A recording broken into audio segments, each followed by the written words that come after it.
त खामडाँडा हो कि के भन्ने खामडाँडा हो कि के लेखेको त्यो बोर्डमा होइन खामडाँडा आएँ होइन मिठो रहेछ यार बाटो यार यो त्यो ठ्याक्क पुल कालीको पुल परेपछि माथिसम्म त होइन यता यहाँसम्म चाहिँ मिठो छ अब त्यो के भन्नु हेर्न ल लोकल भाले यार त्यो अरे यता खेतहरू हो अनि म चाहिँ अघि तल रामपुरतिर त हल्का हाट जस्तो त्यो एउटा माथि आएको छ के अरे कस्तो चिसहरू चिसबाट हावा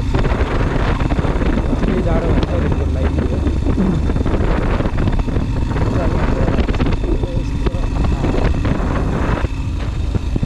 यस्तो नेक्स्ट लेभल राम्रो पिच छ नि होइन यस्तो स्मुथ छ क्या होइन सर्फेस पनि यस्तै उकालो चढ्ने लगभग 5-6 किलोमिटर जति अब मानवपुर हो कि के पुल त्यो नामै बिर्छ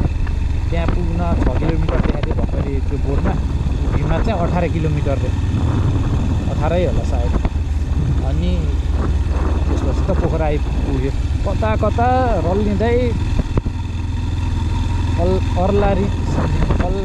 अल्लारिँदै कता कता यता उता सोधेर फोन हानेर म्याप हेरेर दुनियाँ दिवाना सोधेर कहाँ हो कहाँ आइपुग्यो मलाई सही हो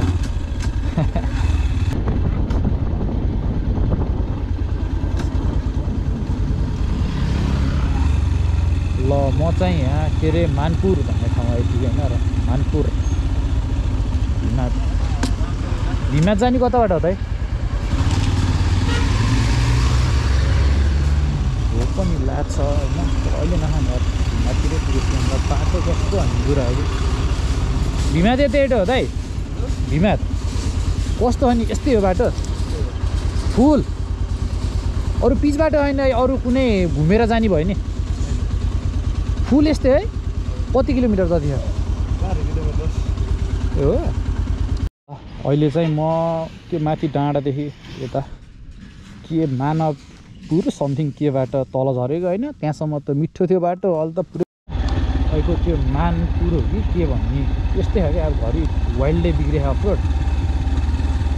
के अरे पिच बाटो घरि